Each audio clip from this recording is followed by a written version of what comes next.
Hello ladies and gentlemen, Gapester here. This is the DPS guide for Mythic Twin Ogron. And this encounter is significantly more difficult than the heroic version, as you might expect. But the main challenge is not really in the new mechanics so much as the handling of the standard mechanics in such a way that they don't kill you, because they do so much damage, of course, on Mythic. So the first new ability is Empowered Whirlwind. And this basically causes Whirlwind to suck players toward Phemos while he's casting it. There you can see throughout the fight, the first, fourth, and fifth casts are empowered. The other two are standard. So the best thing you can do is either start far enough away that you can run against it before it sucks you in, or have a teleport or movement boost of some kind to allow you to outrun the suck power strength. I don't know what you'd call it. We also use the hunter ability aspect of the Fox so that people can continue casting during it, which is quite useful. But otherwise, just do your best to avoid getting sucked in. The next empowerment is Charge for Pole, and again, he will cast this empowered version different times. This is the second, fourth, and fifth cast throughout the fight. And this will cause him to create 3 duplicates of himself that will charge out in the 3 other cardinal directions that he himself does not go into. These basically do the exact same thing. So if you get hit by pole, it's the same as getting hit by one of the copies or vice versa. So you want to avoid those, of course, because the dot that is applied does significant damage on Mythic, particularly if you have another debuff such as Enfeebling Roar. So just do your best to avoid that every time, and things should be gravy. The final new ability that is probably the most important for DPS to be aware of is Arcane Volatility. This is a cast on 4 random raid members fairly frequently, but inconsistently throughout the fight. And when you get this, you have 6 seconds before it expires, and when it expires, it will deal significant damage to anyone within 8 yards of you, as well as damage to yourself. So, clearly the best strategy is simply to move away from other players, get a safe distance, wait for it to expire, and then go back to whatever position you were supposed to be at. The critical thing is to try not to gamble with it, essentially. So it's very tempting, particularly when you're supposed to be stacked up for something like Enfeebling Roar, to stay stacked up until just the last moment and then to run out.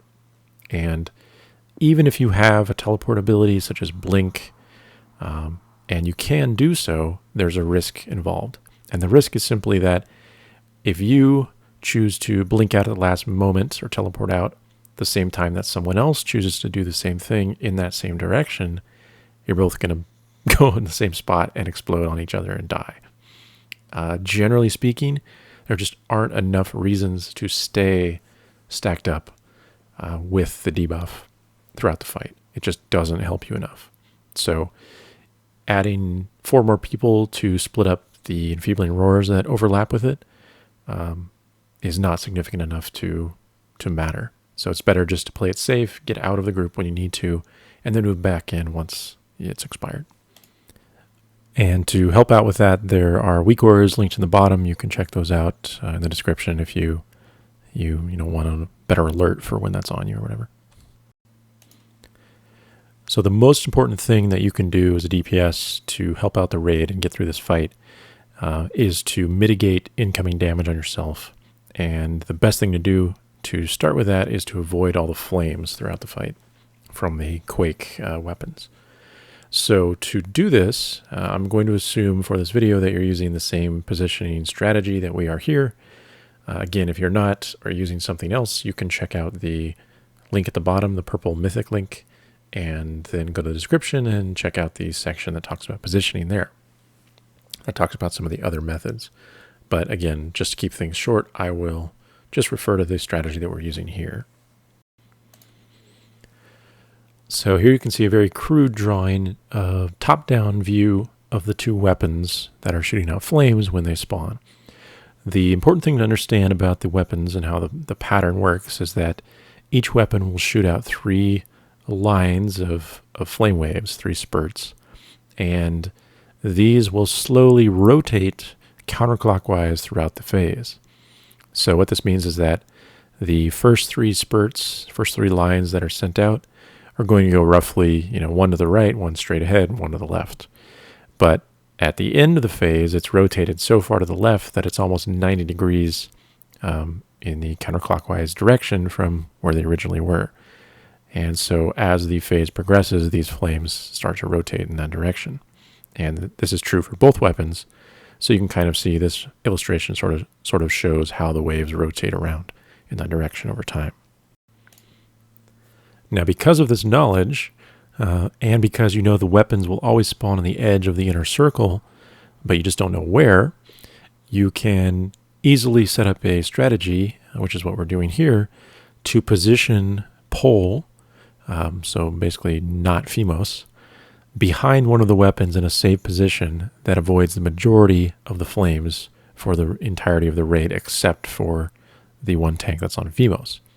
And by doing this, you can easily mitigate, like I said, the majority, if not all, of the fire damage potential on you throughout the fight.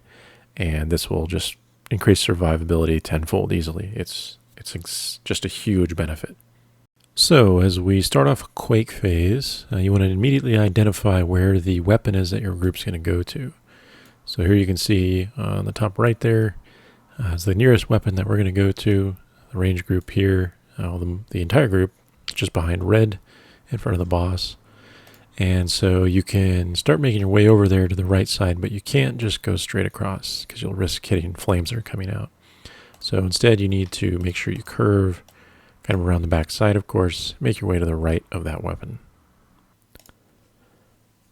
So now that we've actually identified the weapon position, we call it out and mumble, and everyone moves over that direction. And now we're getting ready to go through the gap for the flames. So now that we've moved to the right of the weapon, you can kind of see it's under the boss there. And of course the raid group here. You need to identify the opposite weapon location. So the far weapon's in the top of the screen there. You can kind of see it there. And therefore the center flame lines that are coming out from it. So here's the second flame that came out from the center. And right here to our left is the first one. It's going to pass right behind the boss here. So the idea is the raid group needs to find the gap between the first and the second flame. So here's the gap there and go between it.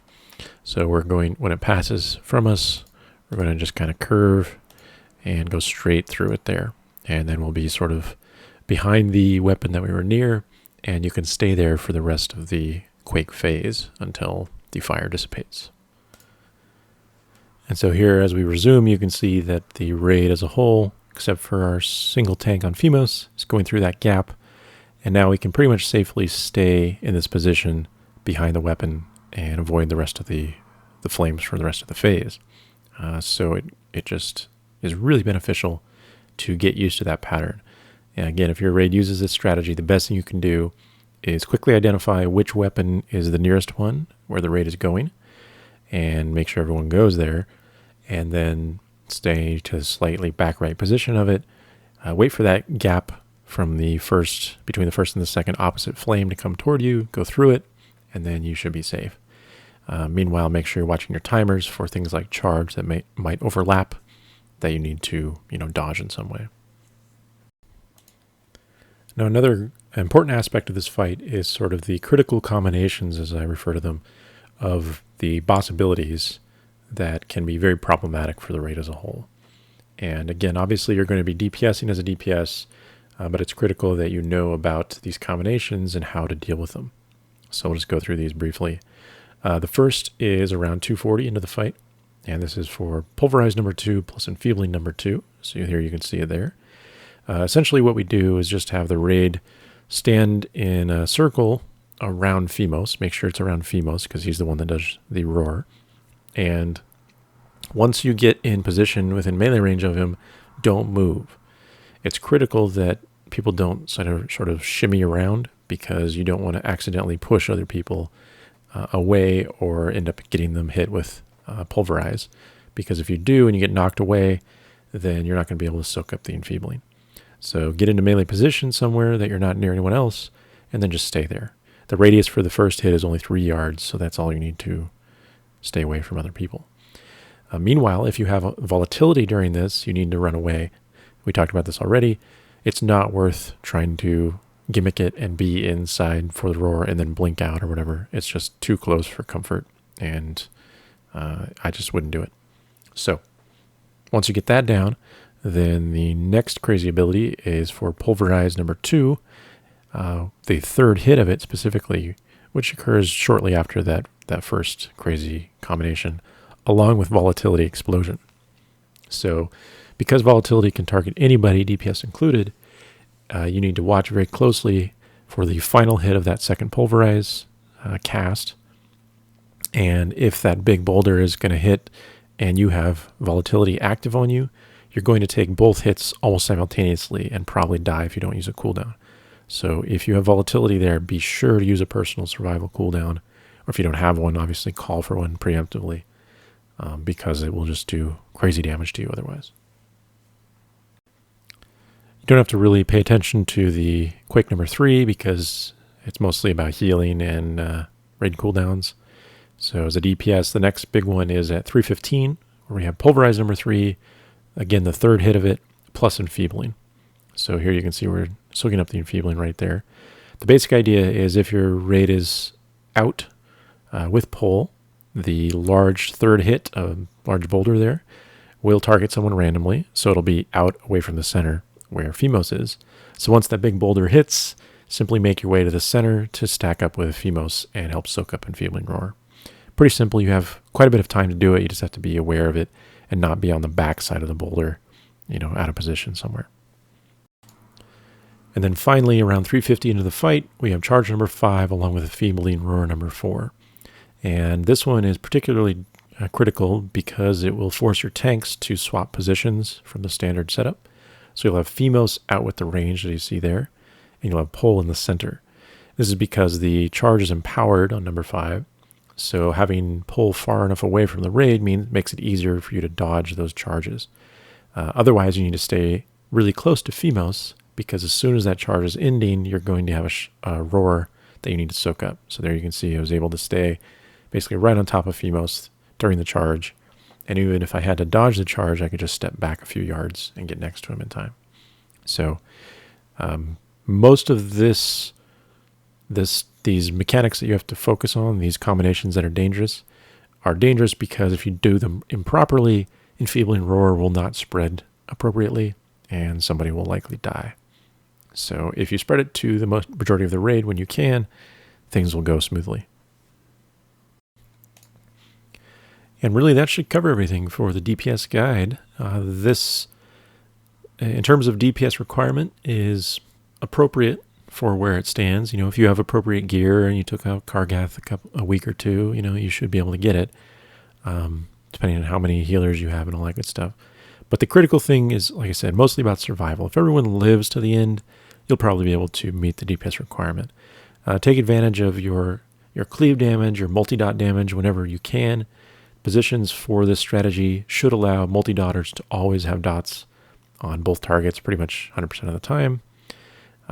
Otherwise, it's all about your survival. So if you can avoid all the avoidable stuff and maintain your DPS as necessary, your raid will make it through this. So, as always, good luck. Thanks for watching, and we'll see you next time.